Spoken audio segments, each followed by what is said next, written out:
Shalom, selamat pagi Bapak Ibu Saudara sekalian. Kita akan memulai ibadah kita pada pagi hari ini. Saya jemput kita semua bangkit berdiri. Kita akan bersatu dalam doa untuk memulai ibadah kita. Segala puji dan syukur kami naikkan padamu Bapa Surgawi.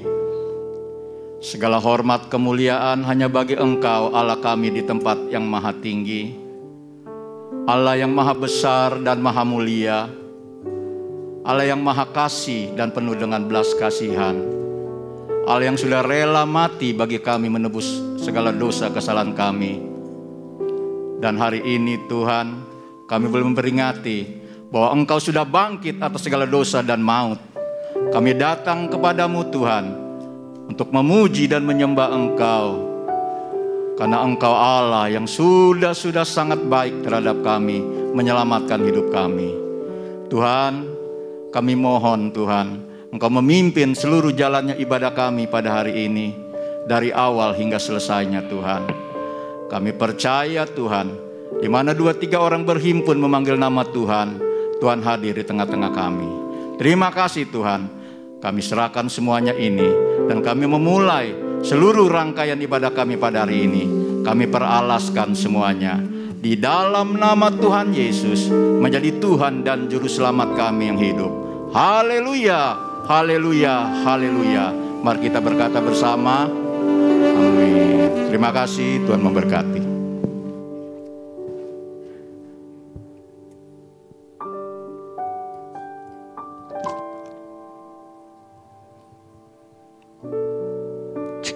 Jemaat dipersilakan untuk kembali duduk.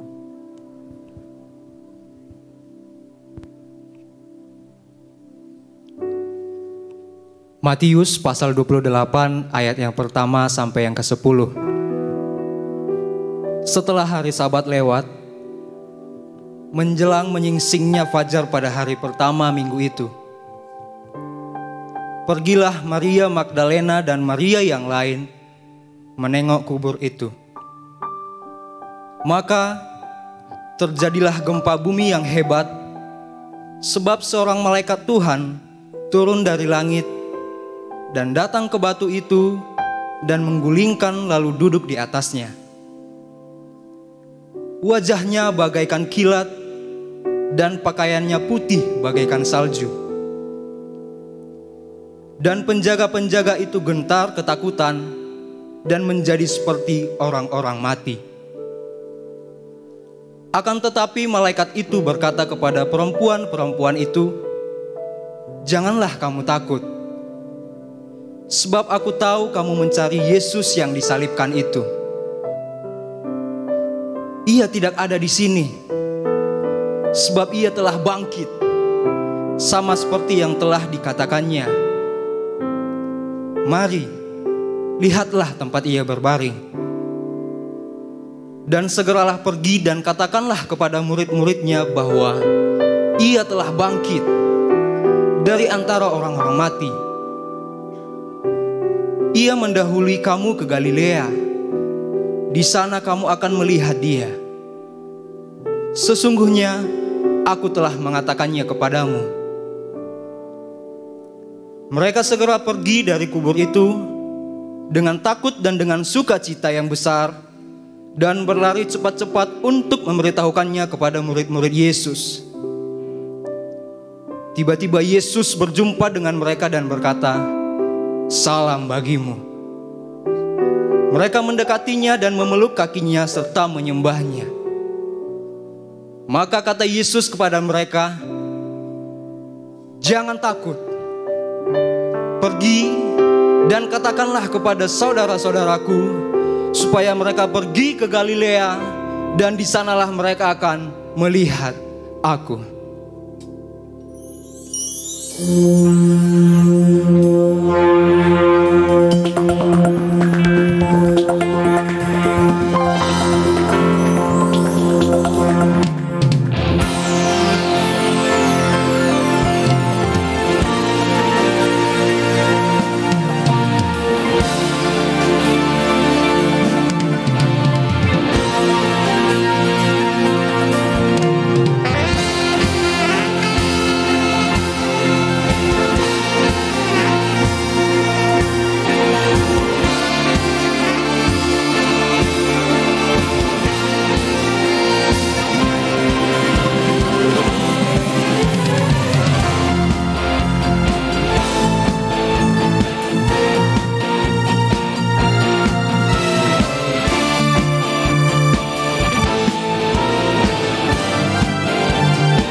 sama-sama katakan, sebab Dia hidup.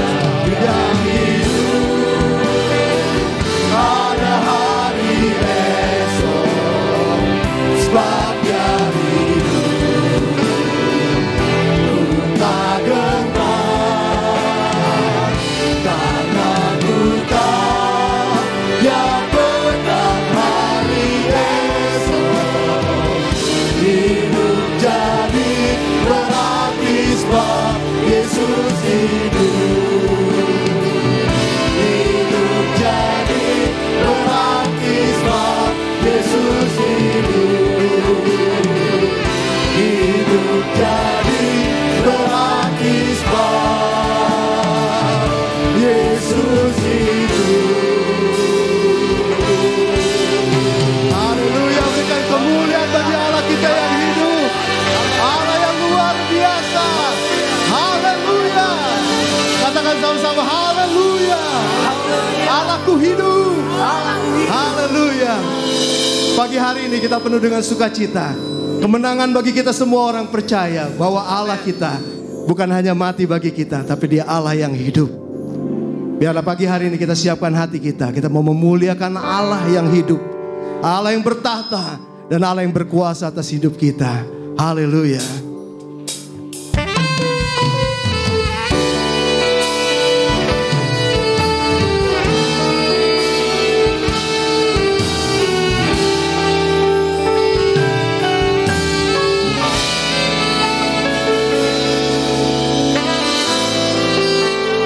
Oh Tuhan,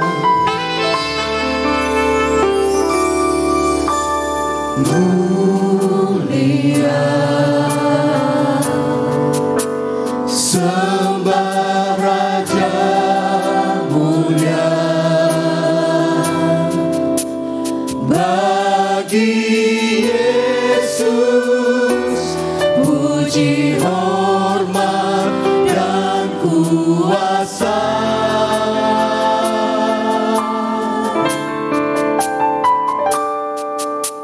Mulia, agung kerajaannya,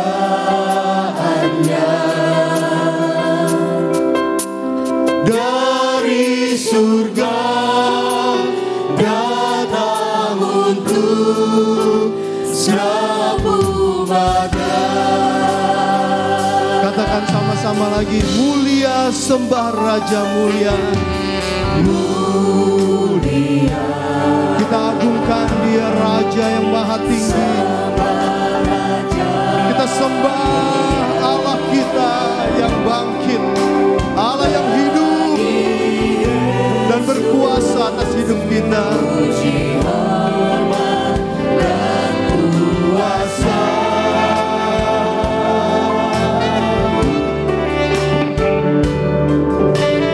Mulia,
dibangkitkan jadi raja. Dia telah mati dibangkitkan, dia telah mati dibangkitkan, dia telah mati dibangkitkan. Katakan lagi, dia telah mati dibangkitkan, mati dibangkitkan.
Kata-kata pengagunganmu bagi Allah yang hidup, Allah yang luar biasa.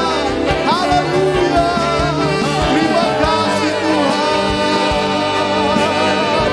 Sungguh Kau Allah yang bertata. Hosana bagi-Mu Tuhan. Hosana bagi Rajaku yang duduk di kata. Aku muliakan dan Tuhankan, Kau layak disembah. Nyanyi Hosana, nyanyi Hosana. Mari Hosana kita agungkan bagi Raja kita, Dia yang bertahta di atas segala sesuatunya. Aku muliakan dan Tuhankan, Kau layak disembah. Mari kita angkat tangan kita katakan lagi kepada Tuhan. Nyanyi Hosana bagi Rajaku yang duduk di tahta. Aku muliakan dan Tuhankan, Kau layak disembah. Kau layak disembah. Kau layak disembah.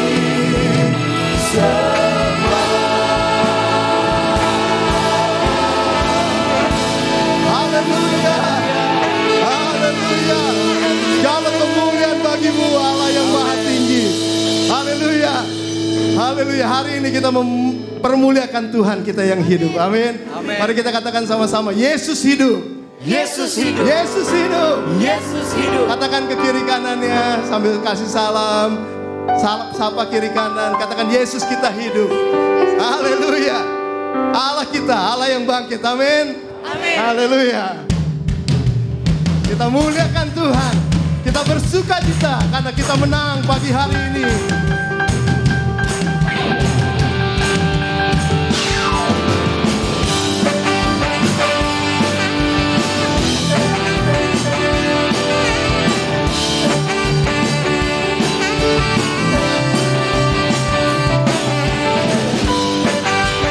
Oh Tuhan, kami umatmu sungguh beruntung karena Engkau Allah yang mati dan bangkit bagi kami Tuhan.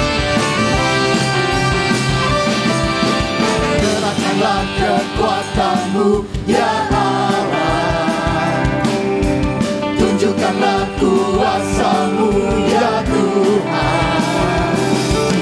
Serahkan musuh-Mu, selamatkanlah umat-Mu. Allah dahsyat di tempat kudus-Nya.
dahsyat.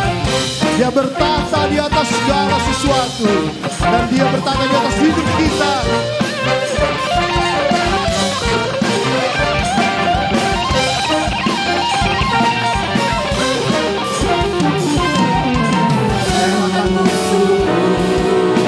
Selamatkanlah umatmu, Allah dahsyat di tempat kudusnya. Mari kita angkat tangan kita.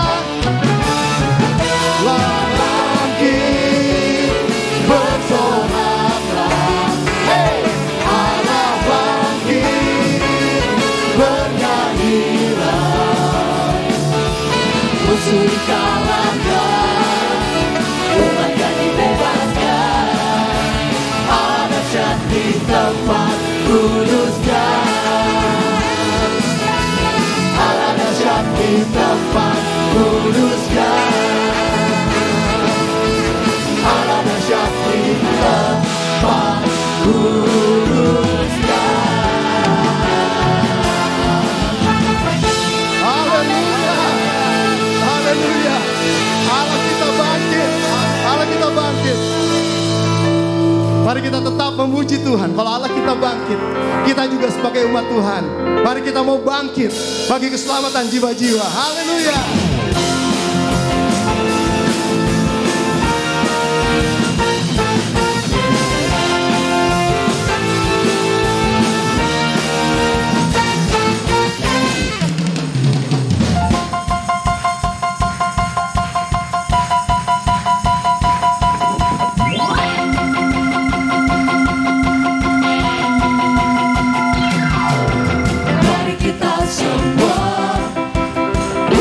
Pilihan Allah, dengarlah panggilannya untuk menggenapi firman-Nya. Sekaranglah waktunya untuk berdiri bagi bangsa ini. Mari maju umat pemenang. Mari kita semua umat pilihan Allah, dengarlah panggilannya untuk menggenapi firman-Nya. Sekaranglah waktunya. Mari kita berdiri bagi bangsa ini, dan kita mau bangkit bagi Tuhan. Umat pemenang,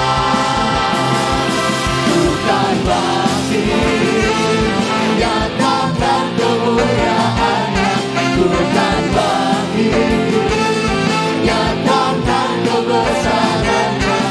Sampai setiap lutut bertelut, semua lidah mengaku Yesus Kristus Dialah Tuhan, Raja segala raja. Dia Raja.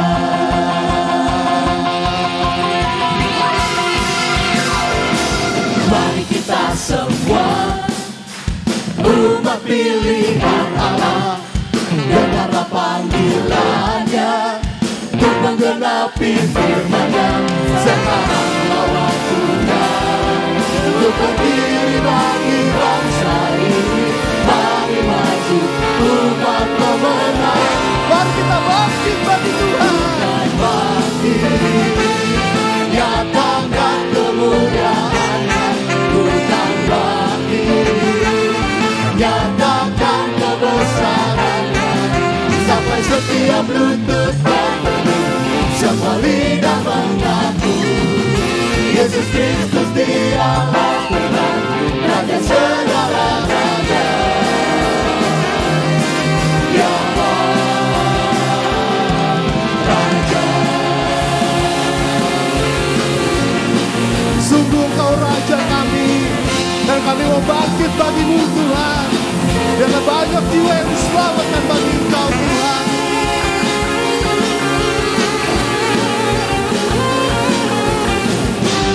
Mari kita angkat tangan kita, katakan lagi sama-sama. Bukan bangkit, nyatakan kemuliaan-Nya.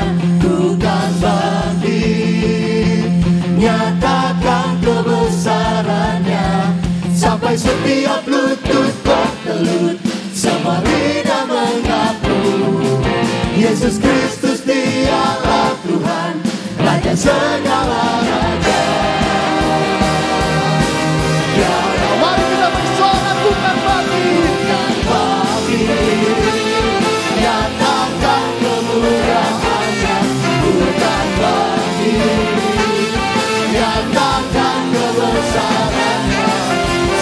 Setiap lutut berteduh, semua lidah mengaku, Yesus Kristus dialah Tuhan, Raja segala raja.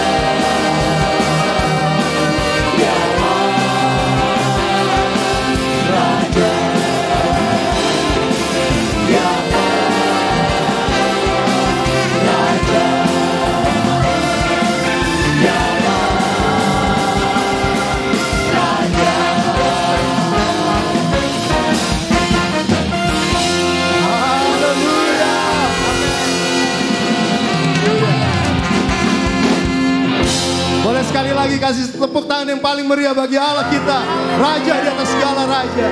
Silakan duduk Bapak Ibu Saudara sekalian.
Satu pujian yang mengingatkan kita bahwa karena kasih Tuhan kita punya kehidupan. Di dalam karya kayu salib Dia menembus kita. Dan pagi hari ini saat yang paling luar biasa, karena kita terus mengingat kematian Tuhan, pengorbanan Tuhan, dan karena kita tahu Dia Allah yang bangkit. Dan pagi ini sebelum kita mendengar firman Tuhan, saya rindu kita semua juga meninggikan Tuhan. Kita mengingat kebaikan Tuhan, kasih Tuhan yang luar biasa, dan kita mau menyembah Tuhan. Mari saya undang kita semua bangkit berdiri. Kita agungkan Allah kita yang kasihnya tidak terukur.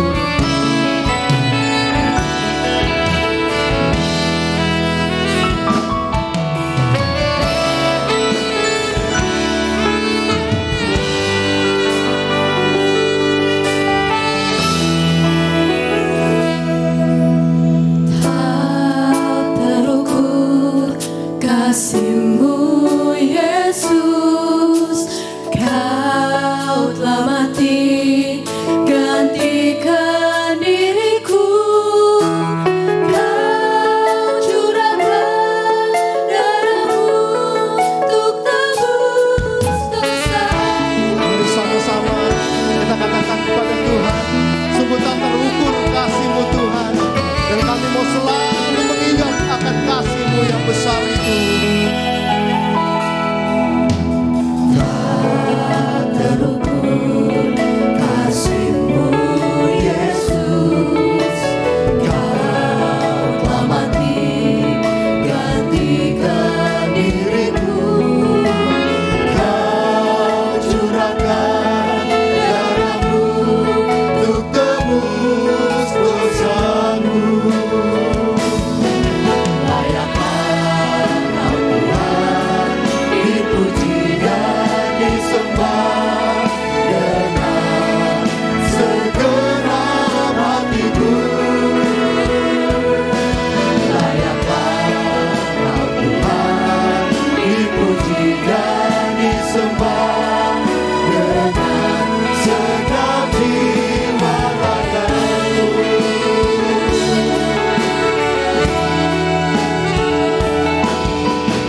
Bagi kami Tuhan, tak terukur kasih-Mu Yesus, Kau telah mati gantikan diriku.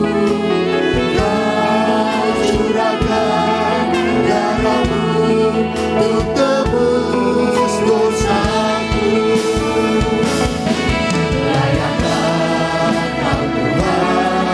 Dipuji dan disembah dengan segenap hatiku.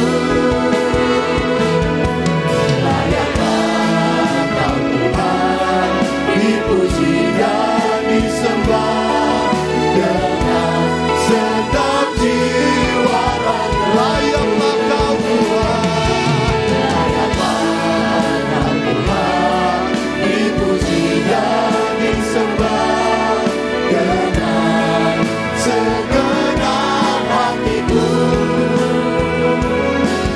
Layaklah Kau Tuhan, dipuji dan disembah dengan segenap jiwa ragaku.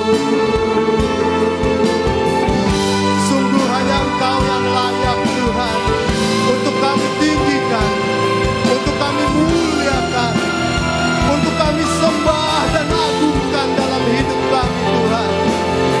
Sebab segala sesuatu dalam hidup kami Tuhan sudah kerjakan dengan sempurna. Tuhan menebus dosa kami, dan Tuhan menang atas segala maut. Dan kami terus akan selalu memuji nama-Mu Tuhan, sebab hanya Engkau yang layak kami puji Tuhan. Layaklah Kau Tuhan, dipuji dan disembah dengan segenap hatiku. Layaklah Kau Tuhan, dipuji dan disembah dengan segenap jiwa. Mari kita angkat tangan kita, katakanlah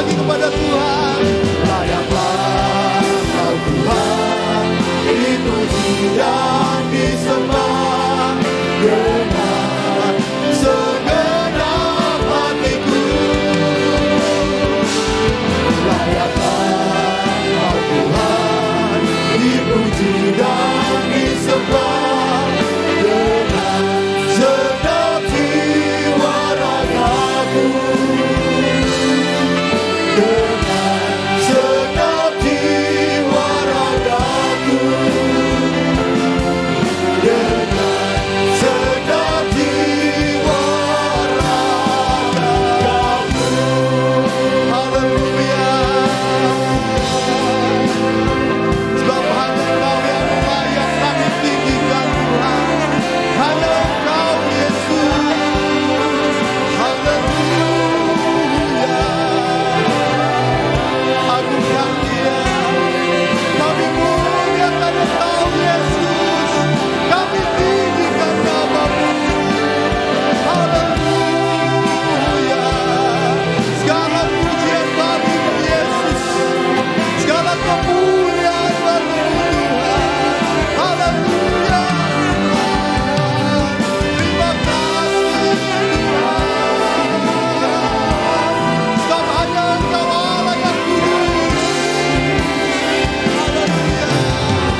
Segala puji hormat syukur hanya untuk kemuliaan Allah Bapa di surga.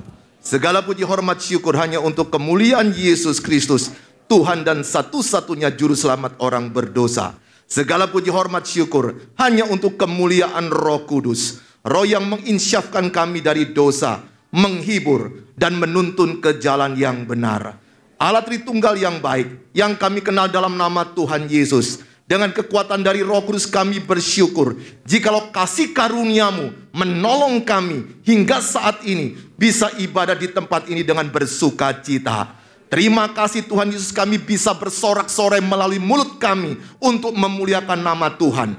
Dan sejenak kami rindu melalui telinga kami yang Kau berkati ini bisa mendengarkan sebagian daripada firman Tuhan. Sebelum hamba-Mu yang sederhana dan penuh keterbatasan ini berbicara atas nama-Mu ya Tuhan, lebih dahulu Tuhan Yesus urapi satu persatu umat-Mu yang hadir. Jamah satu persatu jemaat-Mu tempat ini.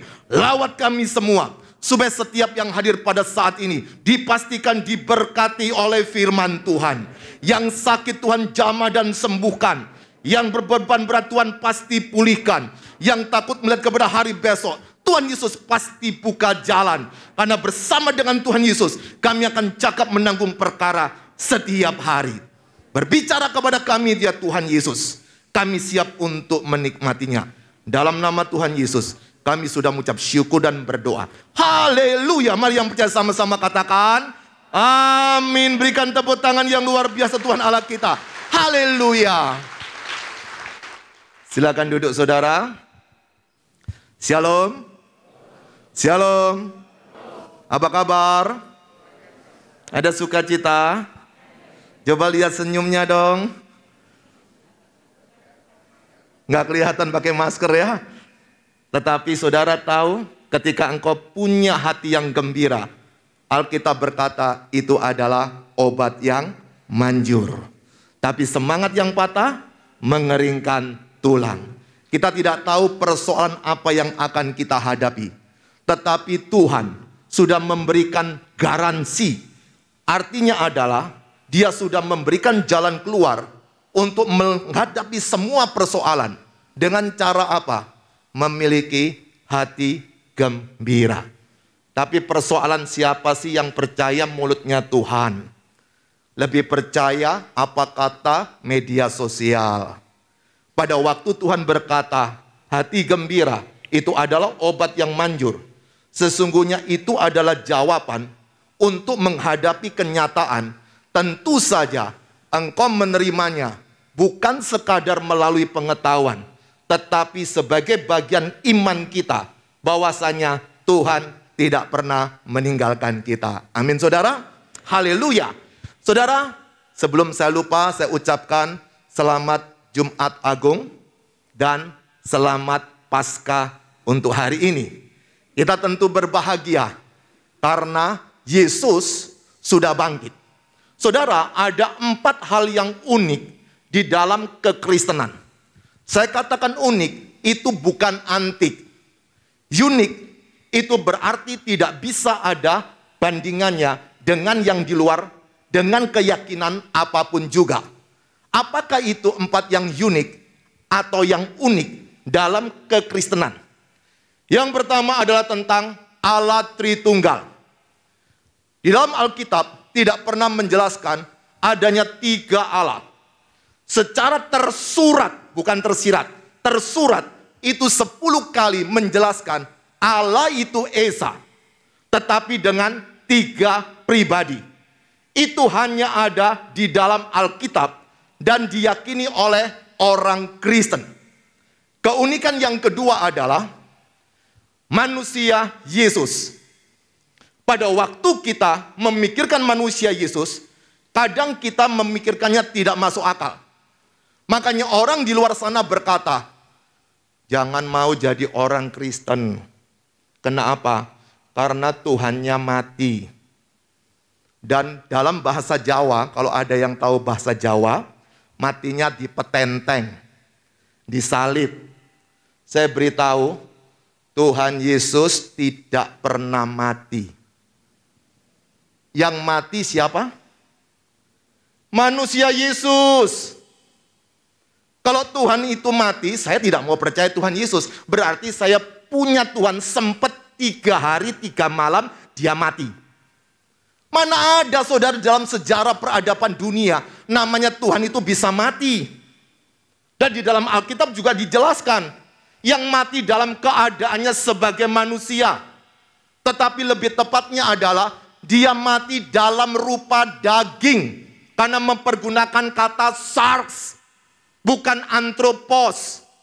Tetapi intinya sama. Yang mati adalah manusia Yesus. Makanya pada waktu di Taman Getsemani dia berdoa. Kemudian orang berkata, masa Tuhan kok berdoa sama Tuhan? Yang berdoa itu bukan Tuhan Yesus, tapi manusia Yesus. Pak, nggak masuk akal Pak, masuk. Tapi akal kita nggak cukup. Mikir utang aja sudah susah. Apalagi mikir yang maha kuasa, yang turun menjadi manusia. Jadi dalam diri Yesus saudara, ada 2 sifat.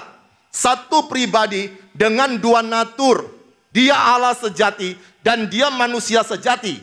Dan yang keunikan ketiga adalah keselamatan yang dijelaskan di dalam Alkitab itu melalui kasih karunia. Kasih karunia bukan sekarang aja.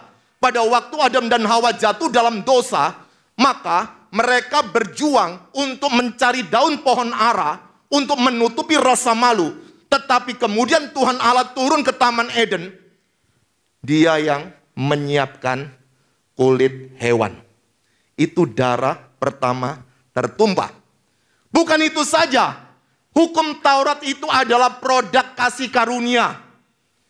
Kalau Tuhan tidak kasih hukum Taurat, maka orang-orang Yahudi, dia bingung bagaimana caranya bisa menyenangkan Tuhan. Saya mau tanya, Bapak Ibu kalau seorang direktur, atau engkau memiliki sebuah perusahaan, engkau sangat sayang dengan pegawai, lalu menerima banyak pegawai hebat, lalu kemudian Anda berkata kepada pegawai-pegawai Anda, ini perusahaan hebat, tapi ada satu syarat, kalau kamu tidak menyenangkan saya, kamu akan saya pecat. Kemudian pegawai tanya, lalu apa yang harus saya lakukan? Terserah kamu. Pokoknya kamu tidak menyenangkan saya, kamu saya pecat.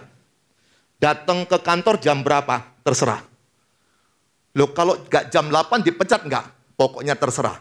Pokoknya pada waktu saya ada di situ, kamu tidak ada, kamu saya pecat. Saudara, siapa mau kerja di perusahaan seperti ini meskipun gajinya 1 triliun? Anda tidak tahu apa yang menyenangkan bos, apa yang tidak disukai. Maka itu turunlah hukum Taurat untuk mengatur perilaku manusia supaya bisa berkenan kepada Tuhan Allah. Namun gagal ketika orang-orang Yahudi berteriak, salibkan dia, salibkan dia. Kemudian Tuhan Allah hari ini berkarya untuk menyelamatkan gambar dan rupa Allah ini melalui kasih karunia dengan cara bagaimana? Engkau beriman kepada pengorbanan Yesus. Ketika engkau mau menerima pengorbanan Yesus, maka itu membuat engkau dibenarkan. Di mata siapa? Di mata Tuhan. Tetapi dalam kehidupan manusia setiap hari, kita akan jatuh bangun, betul. Tapi pembenaran di mata Tuhan, itu adalah syarat dasar kita disebut anak-anak Allah. Sesungguhnya tidak semua orang di gereja itu harus memanggil Tuhan dengan Bapa. Kalau dia tidak yakin, dia adalah anaknya. Kalau memang kita ada seorang anak Allah, apakah kita suka mempermalukan Bapa kita dengan berbuat dosa di perusahaan? Ketika engkau ingin mempermuliakan Bapamu di surga sebagai anak-anaknya, apakah engkau mengecewakan, mengkhianati, berdusta di muka bumi ini? Tentu anak ini menjaga nama baik sang Bapa. Yang keempat, keunikannya apa? Nikah anti cerai. Wah saudara, kalau yang ini repot. Pak, gimana kalau dipukuli Pak? Keunikan pernikahan Kristen, kenapa disebut anti cerai? Karena dalam kitab Efesus menjelaskan pernikahan itu seperti hubungan Yesus adalah kepala dan gereja adalah jemaatnya. Tidak bisa berpisah. Itu sebabnya saudara, kalau saya konseling pranikah, mereka suka bertanya, Pak, bagaimana caranya supaya tidak bercerai? Sangat sederhana. Bagaimana Pak? Jangan nikah. Kalau tidak nikah, tidak bercerai. Tapi kalau engkau nikah, berjuang supaya tidak terjadi perceraian. Itu sebabnya hari ini saya bersyukur diberikan tema yang sangat menarik tentang pengorbanan yang sejati. Saudara, kalau ada istilah pengorbanan sejati, maka ada pula pengorbanan yang palsu atau yang tidak sejati. Saudara pernah dicium oleh seseorang? Pada waktu engkau dicium oleh seseorang, jangan berpikir dia pasti cinta engkau. Ingatlah ciuman Yudas Iskariot. Pada waktu dia cium Yesus, ciuman apa itu? Pengkhianatan kan?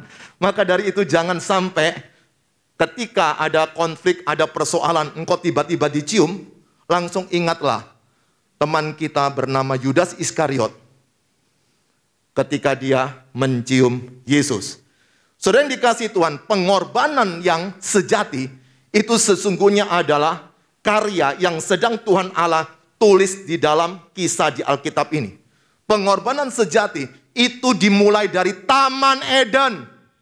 Bukan cuma waktu Yesus turun ke dalam dunia, sejadi Taman Eden.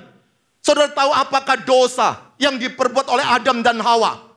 Dosanya cuma satu, makan buah. Bukan mencuri, bukan membunuh, bukan merampok, bukan bersaksi dusta, bukan berzina, tetapi makan buah. Bukan masalah makan buahnya Pak Bu, tetapi masalahnya melanggar perintah yang sudah Tuhan katakan, jangan makan buah pengetahuan baik dan jahat itu. Pada waktu dia berdosa, langsung rasa malu muncul dalam diri Adam dan Hawa. Pada waktu rasa malu itu muncul, cepat-cepat dia mempergunakan atau mencari daun pohon ara untuk menutupi rasa malu. Dan disitulah Allah yang maha kuasa, Allah pencipta Adam dan Hawa, turun ke bawah. Coba bayangkan kalau engkau direktur, kemudian engkau punya pegawai rendahan, dia mencuri uang perusahaan. Maukah engkau datang kepada dia? Oke, saya akan ampuni kamu, jangan ulangi lagi ya. Paling yang disuruh adalah personalianya, bukan? Paling yang disuruh adalah pengacaranya.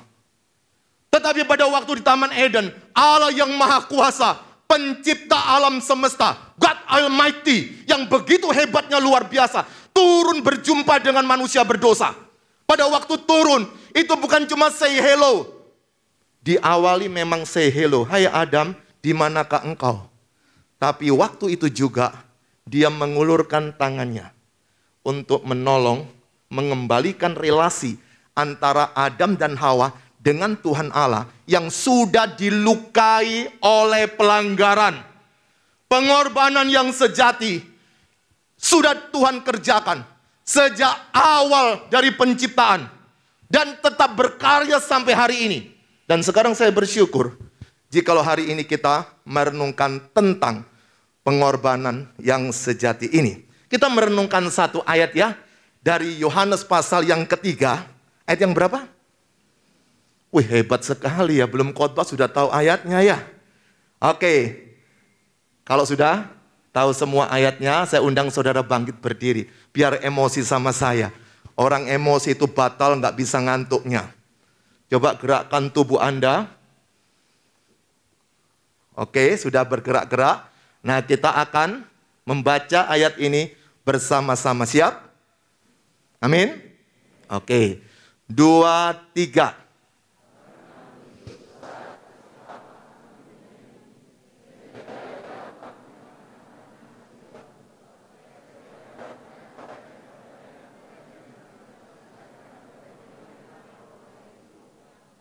Amin. Tolong matiin slide-nya sebentar. Matiin dulu. Sudah hafal kan? Sekolah minggu dulu toh? Oke. Sekarang kaum pria dulu, siap? Mana yang lebih kelas dengan kaum wanita nanti ya? 2, 3.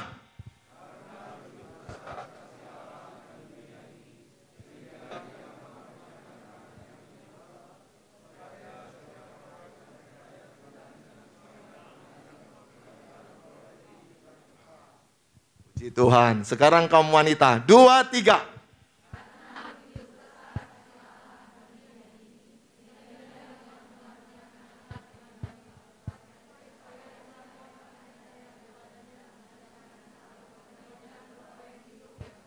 Amin. Berikan tepuk tangan yang luar biasa untuk anak Allah kita. Haleluya, haleluya. Silakan duduk saudara. Berbahagia kita yang sudah menghafalnya, mengucapkannya. Kalau masih mendengarkannya, belajarlah mulai hari ini untuk mengingatnya. Kenapa? Karena iman timbul dari pendengaran. Dan pendengaran akan firman Kristus.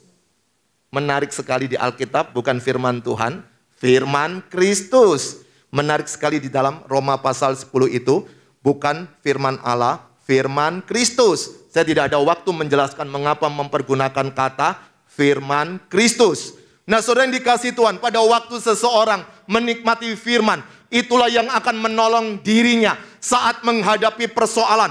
Pada waktu kita lemah, pada waktu kita tidak kuat, pada waktu kita diintimidasi, saat engkau ditinggalkan oleh pacarmu, saat engkau ditinggalkan oleh seseorang yang mencintaimu, maka penghiburan yang akan menguatkan kita adalah apa yang pernah engkau hafal di dalam pikiranmu. Kalau engkau menghafal apa yang ada di dalam media sosial, maka jangan kaget, yang muncul bisa aneka balas dendam, aneka perasaan tidak mau terima. Pada waktu kita tidak menikmati firman Tuhan, kita tidak mungkin menjadi pelaku firman. Karena untuk menjadi seorang pelaku firman, tergantung apakah dia punya deposito firman dalam pikirannya. Saya tidak lama berkhotbah saudara, sekitar 45 menit ya.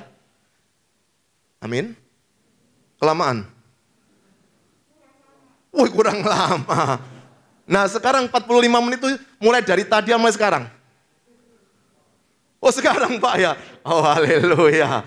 Tapi jangan khawatir ya, yang muda-muda ini saya tahu hatimu kalau tidak bersuka cita terlalu lama, kecuali ketika nonton TikTok ya.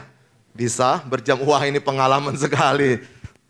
Saudara yang dikasihi Tuhan, pengorbanan yang sejati sudah Tuhan kerjakan sejak manusia jatuh dalam dosa.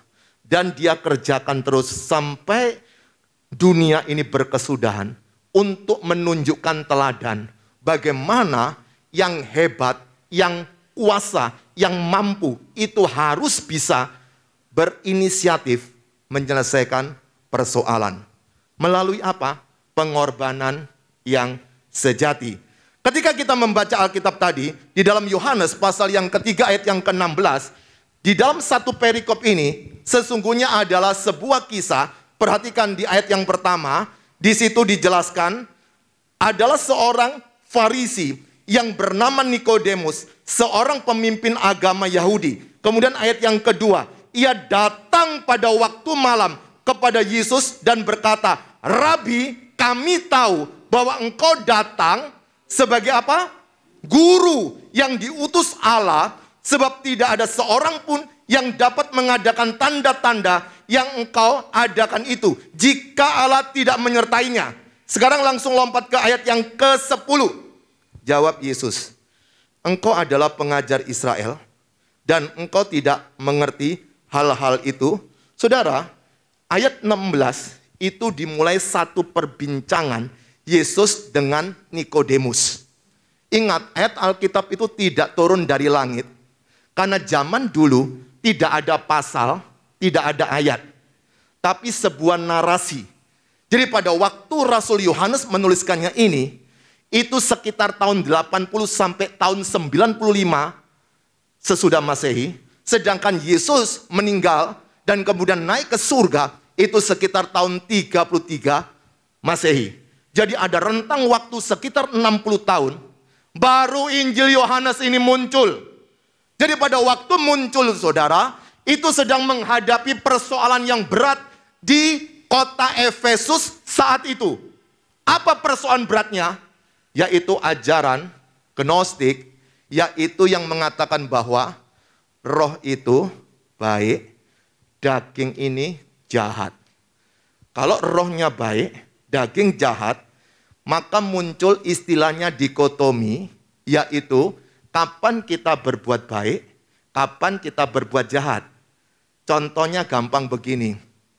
Kalau di gereja, dia suka berkata, amin. Tapi kalau di luar, aman. Sudah berubah kan? Pada waktu di tempat ibadah, dia begitu pandai sekali bersilat kata tentang Alkitab. Tapi keluar sana, dia pandai sekali memanfaatkan Alkitab untuk kepentingannya. Jadi rohani dan fisiknya itu bisa tidak sama. Makanya muncul istilah begini. Pernah dengar enggak istilah begini? Yang penting hatinya, Pak.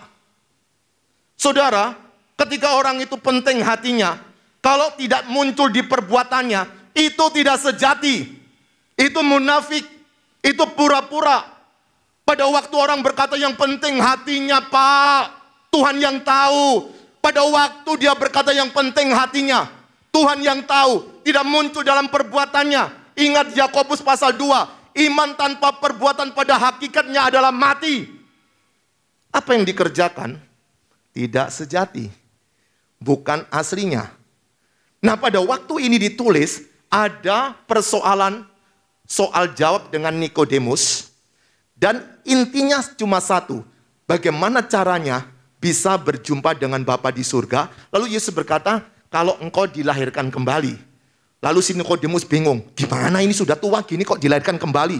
Nah, itu penjelasan dari pasal 3 ayat pertama sampai yang ke-15. Kemudian baru ayat yang ke-16, tiba-tiba Yohanes berkata seperti ini. Karena begitu besar kasih Allah akan dunia ini, sehingga ia telah mengaruniakan anaknya yang tunggal, supaya setiap orang yang percaya kepadanya tidak binasa, melainkan beroleh hidup yang kekal. Nah, saudara, pada waktu engkau baca ini baik-baik, di situ dikatakan seperti ini. Karena begitu besar kasih Allah akan dunia ini, sehingga ia apa? Ia apa? Ia telah kan? Pada waktu ngomong dengan Nikodemus, Yesus sudah mati belum? Halo? Lah kalau ngomong sama Nikodemus sudah mati kan bukan Yesus itu toh? Jadi pada waktu kita baca ayat pertama sampai yang ke-15, itu kisah dialog Yesus dengan Nikodemus. Tetapi di sini dimulai dengan satu persoalan baru. Karena begitu besar kasih Allah akan dunia ini, sehingga ia telah, itu past tense, telah mengaruniakan. Maka ada 3 ayat di dalam Alkitab, itu seringkali disebut ayat-ayat yang ditambahkan atau ayat palsu. Salah satu ini, salah duanya adalah Yohanes 14 ayat yang ke-6. Kata Yesus, akulah jalan dan kebenaran dan hidup. Tidak ada seorang pun dapat datang ke Bapa kecuali melalui aku.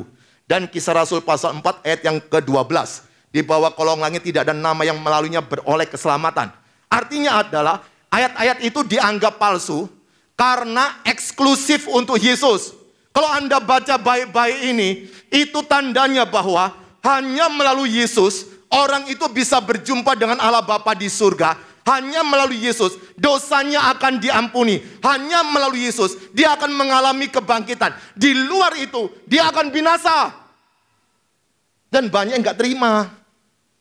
Banyak yang emosi. Saudara, pada waktu kita melihat kasus ini, kita tahu bahwasannya Allah itu mengasihi semua orang. Tetapi persoalannya, sejak awal harusnya semua orang itu dihukum. Bagaimana keduanya berjalan bersama-sama? Itu sebabnya Yesus turun. Pada waktu Yesus turun, lalu dikatakan dalam ayat yang ke-16 tadi, barang siapa percaya kepadanya tidak binasa, memperoleh hidup yang kekal, itulah bonus yang dia dapat. Dan orang itu bisa selamat. Dalam Yohanes 3 ayat 16, hari ini kita merenungkan 3 hal untuk menjawab bagaimana supaya pengorbanan yang sejati itu bisa menjadi kenyataan dalam hidup kita setiap hari. Ada 3B yang akan kita renungkan supaya menolong kita, hidup kita dalam sisa umur kita ini bisa melakukan pengorbanan yang sejati seperti yang sudah diteladankan oleh Bapa kita. B pertama, bagaimana supaya kita bisa melakukan pengorbanan sejati. Bagaimana pengorbanan sejati itu bisa dilakukan? B pertama adalah jikalau berdasarkan kasih. Perhatikan di ayat 16 bagian atas tadi. Karena begitu besar kasih Allah akan mana? Dunia ini. Karena begitu besar kasih Allah akan dunia ini. Lihat baik-baik. Di situ dikatakan begitu besar. Itu artinya tidak bisa terukur. Begitu luas, begitu lebar, begitu dalamnya. Itu istilahnya Rasul Paulus. Pada waktu begitu luar biasa besarnya, maka tentu saja tanpa dasar ini, maka semua manusia itu binasa. Jikalau hari ini engkau ingin mengasihi suami yang sedang selingkuh, dasar yang paling bagus adalah dengan pengorbanan sejatimu. Itu menyakitkan betul. Siapa sih yang tidak sakit dikhianati? Yesus sudah mengalami, saudara. Yudas menjual dia cuma dengan 30 keping uang perak. Maka pada waktu Yesus dikhianati, dia sudah mengalami apa yang kita alami dalam abad saat ini. Saya tidak tahu persoalan Anda seperti apa. Tetapi dari bagian ini ada dasar yang begitu bagus. Karena begitu besar. Begitu besar apa, saudara? Kasih Allah. Kalau kita mempelajari ilmu tentang kasih, itu biasa orang akan menemukan 4 istilah yang sangat umum. Karena 3 istilah ada di dalam Alkitab, 1 istilahnya tidak ada. Jadi anggap aja ada 4 istilah. Yang paling umum, yang paling dasar adalah kasih eros. Biasa dinikmati oleh orang yang berpacaran. Kalau kasih eros itu, saudara, podo enaknya, sama enaknya. Itu kasih eros. Meningkat sedikit, saudara, adalah kasih filia. Saya tidak akan mendalam ini, karena jamnya jalan terus, kecuali Anda mematikan jam itu. Kasih filia, yaitu kasih kekeluargaan. Apa artinya kasih persahabatan ini, saudara? Itu menolong orang bisa menikmati komunikasi dengan siapa saja, dan bisa bersekutu, bisa berkumpul dengan seindah apa yang diharapkan. Makanya di Amerika ada kota Philadelphia, kata orang dulu itu padang gurun. Lalu 2 orang bersahabat, maka mereka membangun sebuah kota di tempat padang gurun tersebut. Yang ketiga, ini yang tidak ada dalam Alkitab, kasih storge. Yaitu seperti kasih seorang ayah atau ibu kepada anaknya. Dia berani berkorban, tapi untuk anaknya sendiri. Siapa yang mau berkorban untuk anak tetangga? Dan yang keempat adalah kasih agape. Nah, kasih di sini, saudara, mempergunakan kata dasar agapao atau agape ini adalah kasih yang tidak menuntut balas. Pada waktu seseorang ingin menunjukkan pengorbanan yang sejati, maka dia perlu menerapkan kasih yang tidak menuntut apa yang dia kerjakan. Bahkan ucapan terima kasih pun dia tidak butuhkan. Itu bahasa Jackie Chan itu bokamsya. Tidak perlu terima kasih sama sekali. Nah, pada waktu kasih agape ini, Tuhan nyatakan kepada manusia, itu tentunya begitu beratnya, karena pada waktu kasih itu dinyatakan, bahkan manusia tidak mau menerima kasih tersebut. Yesus tetap mati di atas kayu salib. Yesus mati itu bukan karena jasa Yudas Iskariot, tetapi karena kasih Allah kepada saya dan saudara. Yudas Iskariot cuma salah satu oknum, alat yang untuk melancarkan program tersebut. Tetapi itu adalah penunjukan bahwa Allah yang begitu mengasihi saya dan saudara, dia harus rela anaknya itu mati. Karena begitu besar kasih Allah akan dunia ini. Perhatikan, akan dunia ini, bukan akan bumi ini, the world, bukan the earth. Akan dunia ini. Kalau kita mau memahami ini, apa makna dunia ini? Perhatikan di ayat yang ke-17, Sebab Allah mengutus anaknya ke dalam dunia, bukan untuk menghakimi dunia, melainkan untuk menyelamatkannya oleh Dia. Kemudian lanjut ke ayat yang ke-19. Dan inilah hukuman itu, terang telah datang ke dalam dunia, tetapi manusia lebih menyukai kegelapan daripada terang, sebab perbuatan-perbuatan mereka jahat. Pada waktu Allah mengasihi dunia ini, karena Dia tahu dunia yang ada karakternya jahat, karakternya gelap. Itu sebabnya dibutuhkan kasih yang melewati batas ambang yang ada. Pada waktu kasih ini ditunjukkan supaya orang yang terikat dengan sifat-sifat, yaitu sifat yang jahatnya luar biasa, dalam kegelapan, orang yang mestinya binasa tersebut, di situ menikmati kasih tersebut. Pada waktu dia bisa menikmati kasih tersebut, karena dia tahu itu bukan karena kekuatannya, karena dia begitu jahatnya luar biasa. Saya kasih ilustrasi yang gampang aja. Saudara, siapa yang pernah pergi ke restoran Padang? Tahu restoran Padang ada ya di Jakarta? Ada ya? Nah, ini kalau sesuai aturan. Lihat ya. Kalau sesuai aturan. Disclaimer-nya sesuai aturan dulu ya. Ketika engkau masuk restoran Padang, tiba-tiba anak Anda minta nasi goreng. Ada enggak? Enggak ada ya. Lalu engkau berkata, jangan khawatir, nasi gorengnya saya beli 1 triliun. Bisa enggak? Bisa enggak? Loh, lupa aturan yang pertama tadi. Kalau sesuai aturan, kita ini memang suka mikir yang enak tok ya. Kalau sesuai aturan, meskipun 1 piring dibeli 1 triliun, bisa enggak? Enggak bisa. Karena memang aturannya tidak ada di situ. Karena yang tersedia tidak ada nasi goreng di situ. Lalu tiba-tiba pemiliknya berkata, kenapa? Anakku ini loh Pak, kepingin nasi goreng. Berapapun saya bayar. Oh sebentar ya. Kemudian bapaknya itu masakkan nasi goreng. Kemudian disediakan. Pada waktu disediakan, lalu si ibu ini berkata, ini Pak saya bayar 100.000. Loh tadi 1 triliun, sekarang 100.000. Lalu kemudian bapak itu berkata, enggak saya enggak butuh uangmu. Saya kasihan lihat anakmu. Dia teriak-teriak keping nasi goreng. Saya ada kemampuan bikin nasi goreng. Karena nasinya putih ada. Jadi saya bikinkan nasi goreng. Maka pada waktu bapak ini membuat nasi goreng, dia melihat anak itu.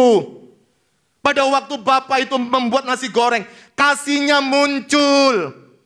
Tetapi sesungguhnya ilustrasi tadi tidak cocok untuk ilustrasi menggambarkan kasih Allah. Karena kasih Allah itu dasarnya adalah kasih. Makanya saya katakan, kalau kita ingin menunjukkan pengorbanan yang sejati, maka harus berdasarkan kasih. Itu bukan akibat kasihan lihat orang lain. Tapi memang dia ingin menjadi berkat bagi orang lain. Dia ingin menolong orang lain. Bukan karena dia lihat kasihan. Maka itu seringkali pada waktu kita berdoa, kita berteriak-teriak kepada Tuhan. Bahkan ada pula yang hobinya titip doa. Doa aja pakai makelar kan. Dia titip tolong doakan dong, tolong doakan dong. Saya tidak ngelarang orang didoakan. Tapi ya itu kan bapakmu. Masa doa aja titip kepada orang lain. Tapi kalau nanti dipanggil Tuhan kepingin masuk surga. Nggak mau dititipkan orang lain. Nah pada waktu engkau berteriak, Tuhan berkati Tuhan. Lalu ada yang berkata, kamu minta terus seperti papa mamamu. Kamu minta terus, nanti pasti turun. Loh papa mama kita itu tidak maha tahu. Tuhan itu maha tahu. Dia akan memberikan yang terbaik sesuai dengan waktunya dia. Tugas kita minta, nggak usah maksa-maksa beliau. Tugas kita berdoa, tapi urusan berkatnya itu dari Tuhan. Tidak bisa dibandingkan dengan orang tua kita.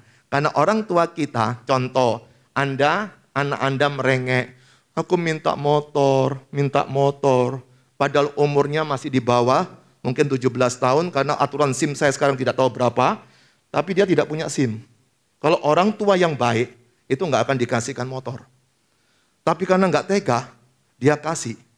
Tapi Tuhan nggak bisa begitu. Aturannya tidak bisa dipermainkan akibat lihat persoalan orang.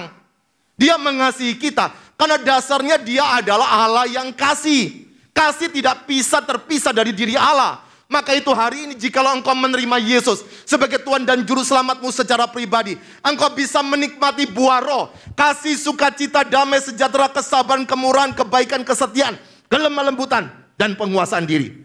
Pada waktu seseorang memiliki Allah, dia akan memiliki kasih tersebut. Namun, bagaimana kasih itu bisa muncul? Itu yang kedua. Pengorbanan yang sejati. Bagaimana kita bisa melakukannya?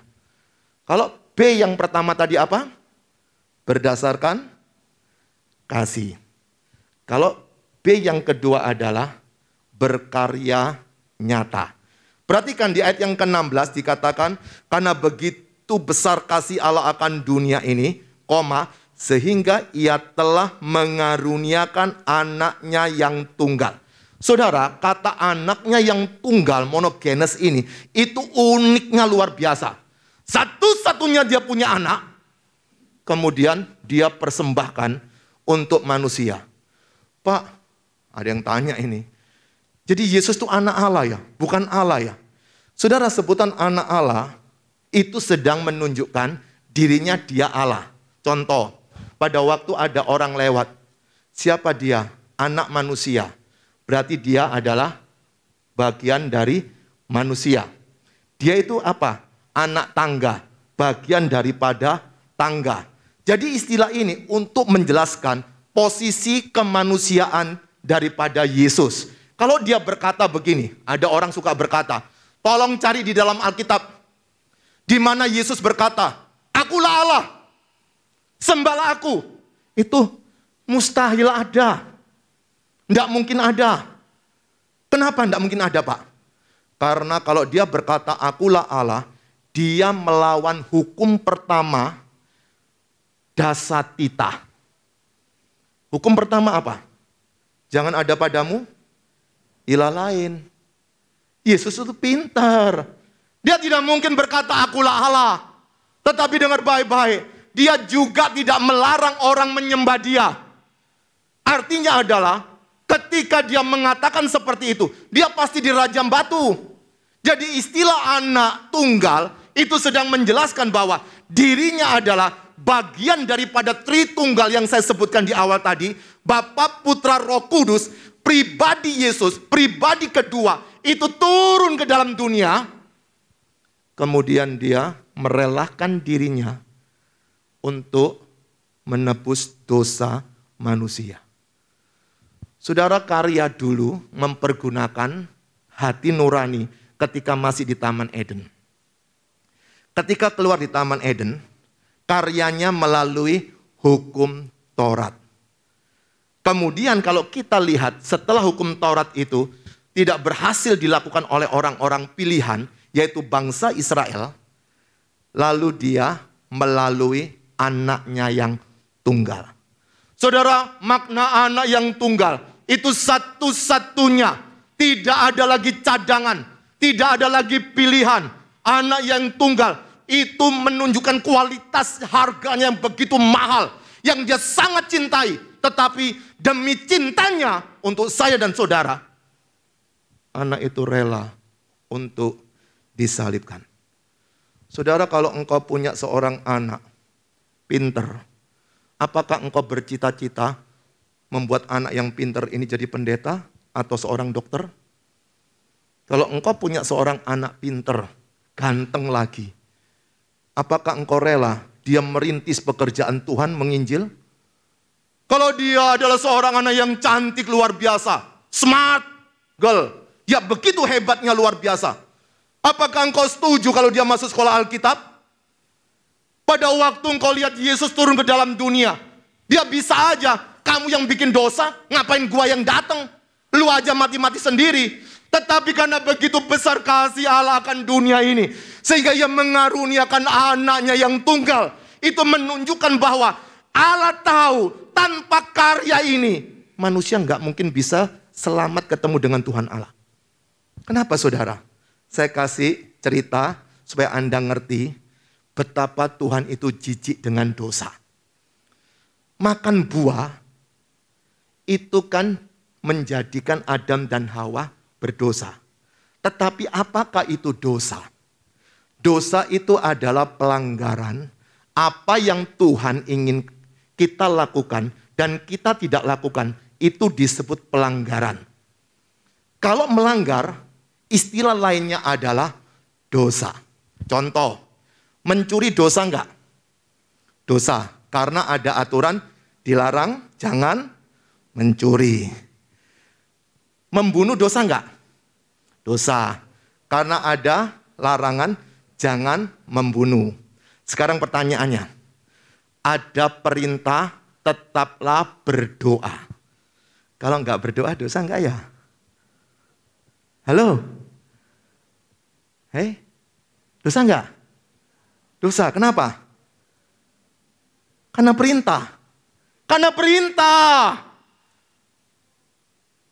Mengucap syukurlah senantiasa. Kalau enggak mengucap syukur dosa enggak? Wih, luar biasa. Bersukacitalah senantiasa. Kalau enggak bersukacita dosa enggak? Dosa. Ampuni seorang akan yang lain. Kalau kita enggak lakukan dosa enggak? Dosa.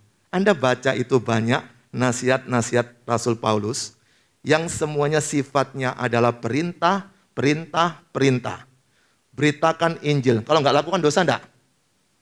Halo? Dosa. Saudara, Tuhan tahu sekali kita enggak mungkin bisa perfect, sempurna, menyelesaikan. Makanya Yesus datang. Dan pada waktu Yesus masih hidup dalam dunia ini, orang-orang tidak bisa menerima apa yang Yesus kerjakan. Meskipun Yesus sudah melakukan banyak mujizat. Yang buta bisa melihat, yang bisu bisa mendengar, yang bisu bisa mendengar. Salah ya? Hah? Yang tuli ya? Yang bisu bisa bicara. Wah, terlalu cepat sampai salah saya ngomong ya. Ini pengkhotbah yang jujur ya. Saya ngomong salah tadi ngomongnya. Terlalu cepatnya. Pada waktu Yesus berbuat mujizat begitu banyak. Tapi di puncaknya orang-orang berteriak apa? Salibkan, salibkan. Pada waktu Yesus mau disalibkan, apakah murid-muridnya ini yang selama ini menyertai dia, yang menjadi saksi matanya langsung, yang melihat gaya hidupnya Yesus, mereka menjadi kuat atau ketakutan? Mereka ketakutan. Tidak ada satupun yang pro Yesus. Pada waktu itu menjadi anti Yesus semua. Anti Christ semua. Jadi anti Kristus itu bukan karena vaksin. Sejak dulu sudah ada anti Kristus. Anti Kristus itu adalah orang yang tidak sepakat dengan Yesus. Ada pro Kris, ada anti Kris. Ada pro Yesus, ada anti Yesus. Ada pro Christ, ada anti Christ. Jadi itu sudah ada sejak dulu. Jadi pada waktu itu sudah ada orang-orang yang tidak suka dengan Yesus berteriak salibkan dia, salibkan dia. Kemudian dia mati di atas kayu salib pada zaman Pontius Pilatus. Itu data sejarah. Nah saudara, ketika dia sudah mati, barang siapa yang ketiga, bagaimana kita bisa melakukan pengorbanan yang sejati? Pengorbanan yang sejati itu harus bertujuan jelas. Yang pertama tadi apa? Berdasar kasih. Yang kedua apa? Halo, apa? Berkarya yang nyata. Yang ketiga apa? Bertujuan jelas. Saudara mengasihi dengan kasihan itu tidak sama. Ketika dalam sesi konseling, kalau orang tersebut berkata, saya kasihan sama pacar saya itu, makanya saya mau menikah. Saya yang larang jangan menikah. Jangan menikah karena kasihan. Karena ketika engkau kasihan, engkau yang akan hancur, itu bukan dirimu yang asli. Kalau engkau menikah karena engkau mengasihi dia, maka pada waktu didoakan sampai maut memisahkan, dia akan bertahan karena dia beriman kepada Tuhan, sanggup untuk memulihkan keluarga dia. Saudara, berapa banyak orang suka berkata tentang mujizat hanya untuk sakit kanker, berkata tentang mujizat hanya untuk sakit tumor.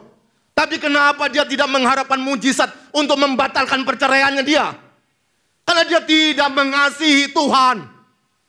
Karena dia tidak mengasihi Tuhan, maka dia tidak bisa mengasihi dirinya sendiri. Ketika dia tidak mengasihi dirinya sendiri, dia tidak bisa mengasihi sesama.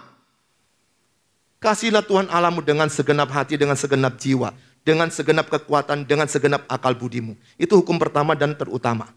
Lalu kemudian dikatakan begini kan, kasihilah sesamamu manusia seperti diri sendiri. Yang pertama ke Tuhan toh, yang kedua kemana? Sesama atau diri sendiri? Kasihilah sesamamu manusia. Gimana caranya? Seperti? Jadi mana duluan? Iya, pada waktu engkau bisa mengasihi Tuhan Allah, itu hukum yang pertama. Hukum yang kedua apa? Kasihilah sesamamu manusia. Gimana caranya Pak?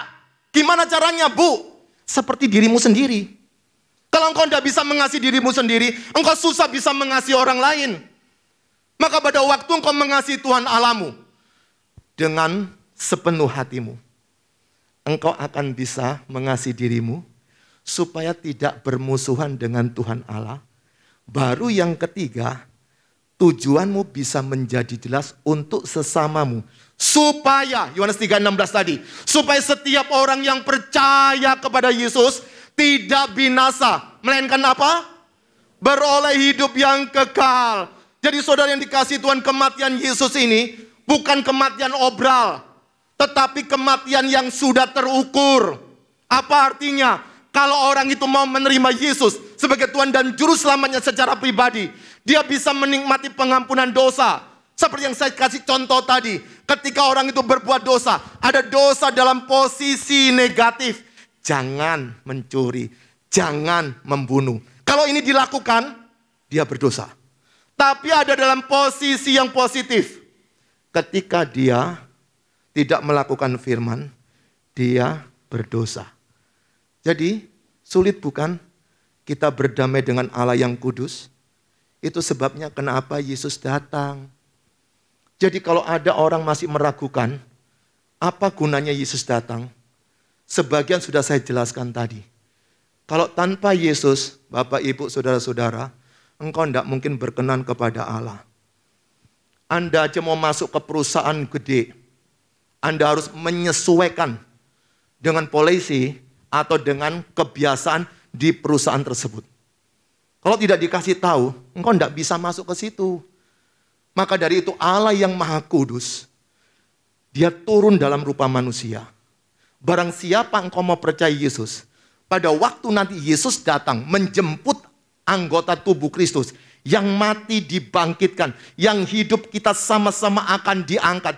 Kita akan mengikuti pesta anak domba. Itu akan dikerjakan oleh Yesus.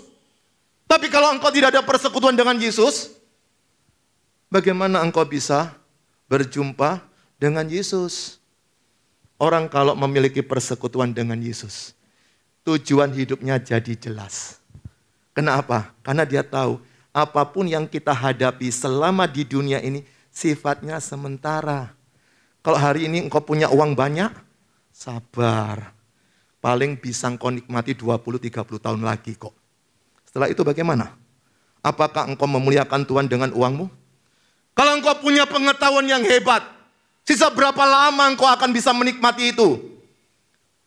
Kalau engkau punya segala-galanya di dunia ini, tidak lama kok. Hari ini kalau engkau jengkel sama suamimu, ampuni dia.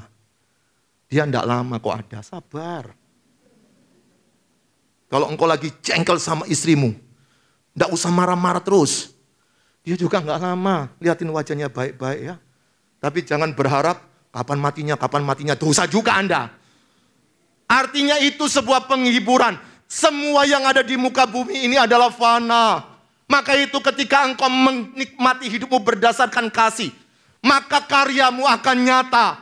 Pada waktu karyamu nyata, bisa dinikmati oleh orang sekitarmu. Karena tujuanmu memang jelas. Engkau melakukan ini karena engkau mengasihi Tuhan. Pada waktu engkau mengasihi Tuhan, ingin membuktikan karyamu. Kepada siapa? Kepada Tuhan melalui lingkungan kita. Hari ini ketika engkau menikmati pengorbanan yang sejati dari Yesus, lalu engkau terima dan engkau bawa pulang. Tetapi kalau engkau tidak mau melakukannya, hatimu penuh dengan dendam, hatimu penuh dengan kejengkelan, hatimu penuh dengan marah. Saudara, orang marah, saat dia marah, sukacitanya tidak ada saat itu.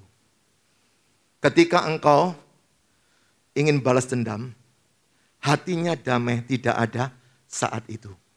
Jadi mau marah, mau damai, bukan tergantung doa, tergantung keputusan. Kalau engkau memutuskan hidupmu mau berubah, berubahlah hari ini. Pada waktu kita tidak mau memutuskan, maka kebiasaan lama kita itu yang akan mengendalikan hidup kita. Dan saudara tahu apa yang terjadi setelah itu? Waktunya habis. Silakan berdiri. Daripada Anda tertidur, silakan berdiri yuk.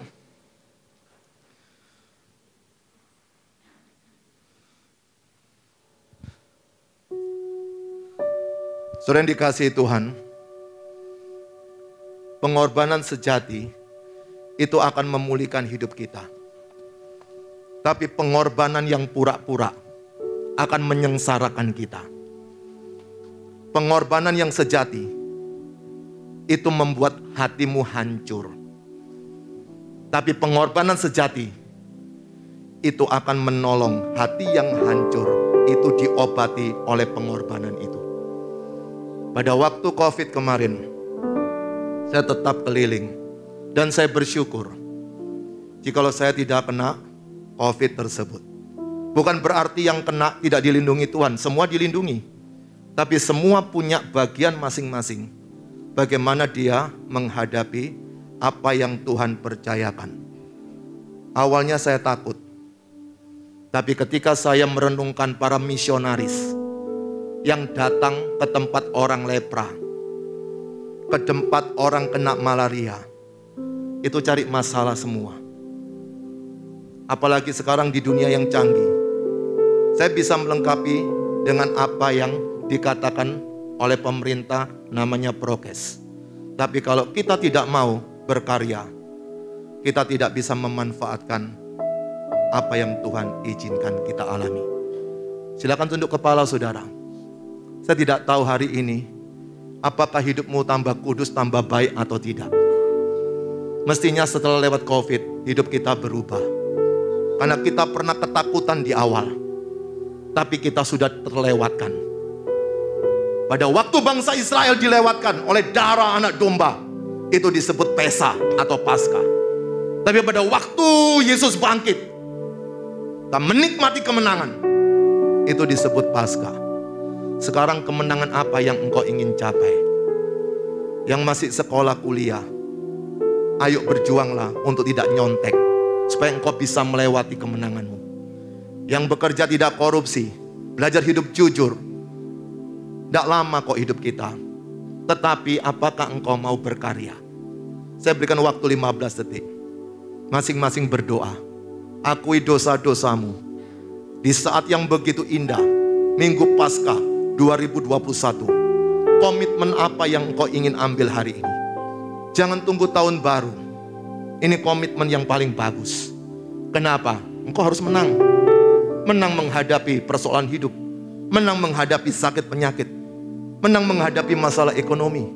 Saya tidak tahu apa yang sedang menjadi kegelisahan hatimu. Datanglah pada Yesus. 15 detik berdoalah kepadamu. Kepada Yesus pada hari ini. Engkau takut masa depan, datang ke Yesus. Engkau takut masalah ekonomi keluarga, datang pada Yesus. Tidak ada yang mustahil bagi Dia.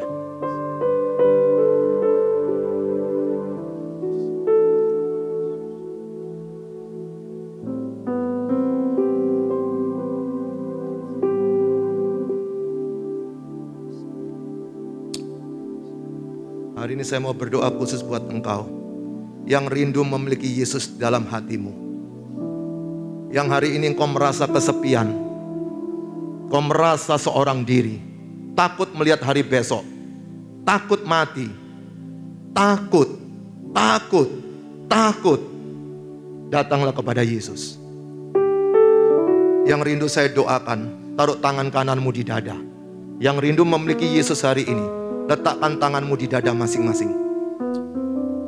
Yang rindu memiliki Yesus pada hari ini, letakkan tanganmu di dada. Saya mau berdoa buat dirimu untuk bisa menikmati kehadiran Yesus. Ikuti doa saya dalam mulutmu. Ikuti doa saya. Bapa di surga, hari ini saya sadar saya orang berdosa. Hari ini saya mengaku dosa. Semua dosa saya, ampuni saya, sucikan saya. Mulai hari ini saya membuka hati saya, mengundang Yesus untuk tinggal di dalam hati saya. Mulai hari ini, Tuhan Yesus, Engkaulah Tuhan saya, Engkaulah Juru Selamat saya, Engkaulah penolong saya, dan Engkaulah Tuhan saya. Mulai hari ini saya percaya, kalau saya dipanggil Tuhan, saya akan berjumpa dengan Tuhan Yesus. Dalam nama Tuhan Yesus. Kalau hari ini kau sudah memiliki Yesus, berdoalah untuk hidupmu. Apa yang kau akan kerjakan setelah pulang dari tempat ini? Yang lagi bertengkar sama suami dan istri, pulang ke rumah peluklah dia. Demi Yesus, aku akan mengampuni perbuatanmu. Demi Yesus, aku akan melupakan engkau telah mengkhianati aku. Itu pengorbanan sejati. Tunjukkan kepada anak-anakmu bahwa engkau bisa mengampuni suamimu. Tunjukkan kepada anak-anakmu, engkau bisa mengampuni istrimu. Mereka butuh contoh, bukan cuma butuh dinasihati. Hari ini, saya tidak tahu masalahmu seperti apa. Akui dosa-dosamu kepada Tuhan. Sebut 1-2 nama orang-orang yang menyakiti engkau, mengecewakan engkau. Sebut namanya dan engkau ampuni. Sepulang dari tempat ini, engkau tidak ada lagi hati yang memusuhi orang. Hatimu sukacita. Mungkin itu mantan pacarmu, itu mungkin mantan pasangan hidupmu, mantan suami atau mantan istri. Mungkin temanmu yang ngambil uangmu ketika COVID ini engkau ditipu. Ayo doakan, ampuni dia. Yesus tahu isi hatimu. Pengorbanan sejati itu harus nyata, bukan cuma diimani, bukan cuma didoakan. Katakan isi hatimu kepada Tuhan. Saya rindu pada waktu engkau pulang. Hari ini hari kemenanganmu. Engkau menerima Paskah itu. Engkau jalan-jalan ke mall, hatimu bersuka cita. Senang sekali kok, tiba-tiba hatiku enak luar biasa ya. Ini apa? Itulah firman. Mungkin pekerjaanmu berat, saya tahu. Kok jengkel luar biasa. Tapi datanglah kepada Yesus.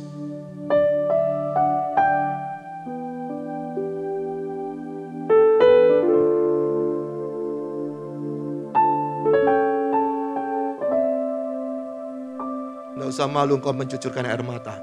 Tapi pastikan pulang kau bahagia. Anak-anak, ampuni papa mamamu yuk. Kamu tidak usah berkata, kenapa aku dilahirkan? Papa mamamu juga tidak mengharapkan kamu lahir. Tapi Tuhan Allah yang mengizinkan kau lahir. Ayo orang tua, ampuni anakmu. Mungkin kau tidak ingin anak itu ada. Ayo anak-anak, ampuni orang tuamu. Pengorbanan sejati harus nyata.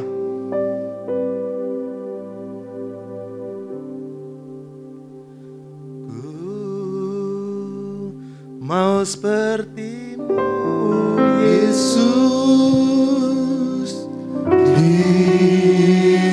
disempurnakan selalu dalam segenap jalanku.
ya Tuhan untuk perjumpaan pada saat ini. Terima kasih untuk firman Tuhan. Berikan kekuatan kepada kami masing-masing melakukannya, dan sehingga kami bisa mengerti bagaimana Engkau berkorban untuk diri kami masing-masing. Dan hari ini saya mau berkorban untuk istri saya, untuk suami saya, untuk anak saya, untuk orang tua, untuk sekitar saya, mertua besan. Saya mau belajar ya Tuhan. Tolonglah kami Roh Kudus untuk bisa melakukannya setiap hari. Di dalam nama Tuhan Yesus kami sudah mengucap syukur dan berdoa. Haleluya. Mari yang percaya sama-sama kita katakan amin. Berikan tepuk tangan sekali lagi Tuhan Allah kita. Haleluya. Silakan duduk saudara.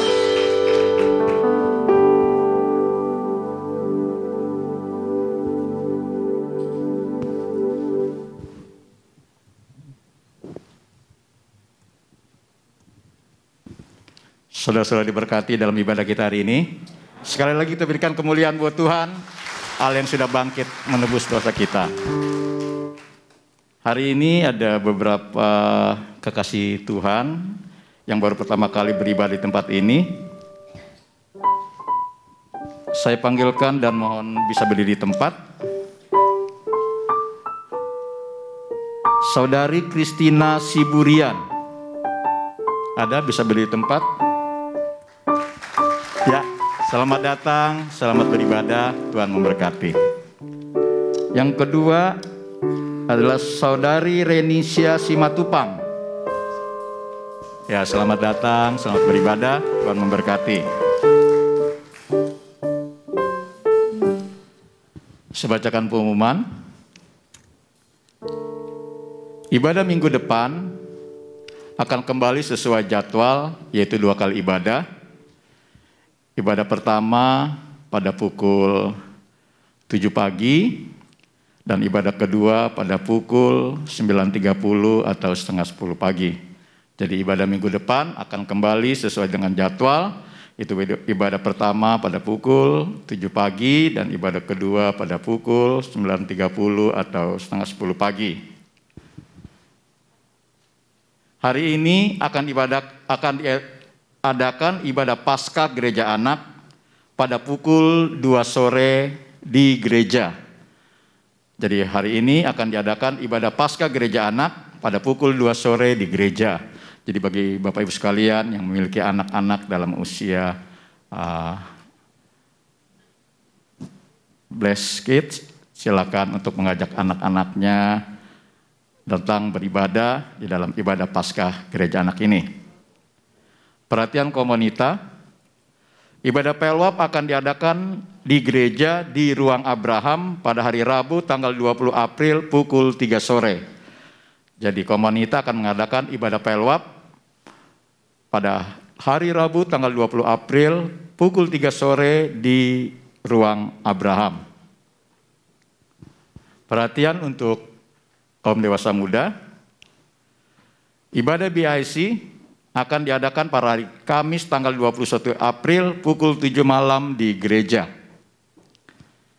Ibadah BIC akan diadakan pada hari Kamis tanggal 21 April pukul 7 malam di gereja. Perhatian dari youth, akan diadakan ibadah youth spesial. Wah, pakai telur 2. Ibadah youth spesial yaitu akan mengadakan seminar LSD pada minggu depan. Jadi perhatian youth, akan diadakan ibadah spesial karena akan mengadakan seminar LSD pada minggu depan pukul 1:30 sore. Berikut laporan penerimaan amplop Paskah kita.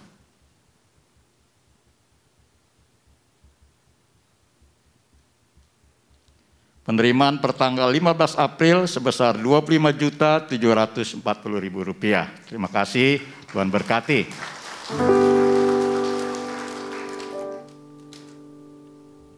Setelah ibadah ini akan diadakan baptisan air. Dan pada hari ini, karena kemurahan Tuhan, ada 22 jiwa yang akan melakukan baptisan air. Kita berikan kemuliaan buat Tuhan. Jadi bagi seluruh peserta yang akan mengikuti baptisan air, diharapkan mempersiapkan diri, dan setelah ibadah ini diharapkan segera masuk ke ruang ibu dan anak, karena akan dilakukan swab antigen. Jadi bagi yang akan mengikuti baptisan air, setelah ibadah ini diharapkan berkumpul di ruang ibu dan anak, karena akan dilakukan swab antigen. Dan mohon perhatian Bapak sekalian, membawa kendaraan dikarenakan akan dilakukan baptisan air, dimohon untuk segera mengeluarkan kendaraannya dari ruangan parkir kita. Jadi setelah ibadah ini diharapkan bagi Bapak sekalian yang bawa kendaraan, harap segera memindahkan kendaraannya karena ruangan akan digunakan untuk baptisan air. Pengumuman yang terakhir, setelah ibadah ini, Bapak sekalian akan dibagikan telur Paskah, sudah tersedia. Demi untuk kelancaran dan kenyamanan kita bersama, sehubungan dengan masih adanya pandemi COVID di sekitar kita, nanti worship leader akan mengatur Bapak sekalian di dalam mengambil telur-telur ini supaya tidak ada kerumunan. Jadi bagi yang belum mendapat giliran, mohon bersabar untuk duduk dulu di tempat masing-masing, supaya semua bisa berjalan dengan baik dan kita terhindar dari hal-hal yang tidak diinginkan. Saya rasa tidak pengumuman lain, saya kembalikan pada worship leader. Puji Tuhan, kita akan masuk dalam tutup dari ibadah kita. Dan saya minta izin, saya lihat Om Paul hari ini semangat sekali. Kalau boleh Om silahkan naik, mungkin dari Om ada sedikit sebelum kita masuk dalam doa penutup. Kita kasih tepuk tangan yuk, kita senang sekali Om Paul ada bersama dengan kita. Bapak Gembala kita sehat dan segar hari ini. Haleluya.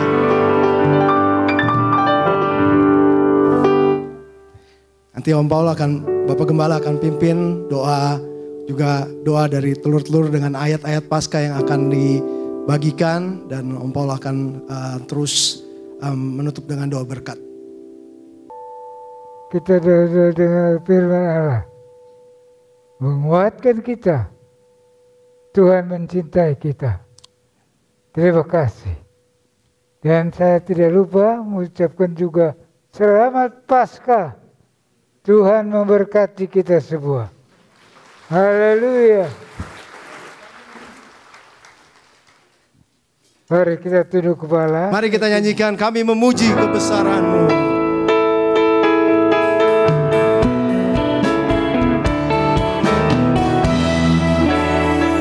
Mari kita semua bangkit berdiri.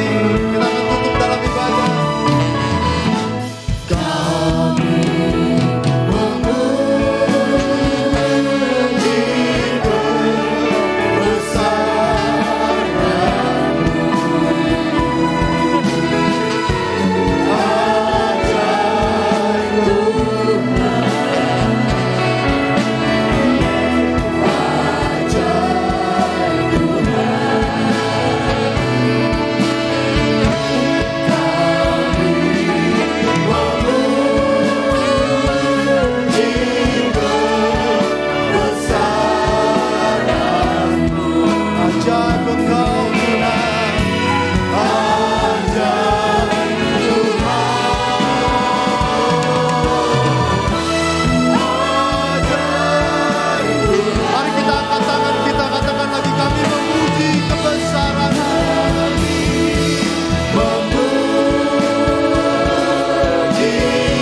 Bapa Surgawi, bahwa Engkau telah memberkati kami.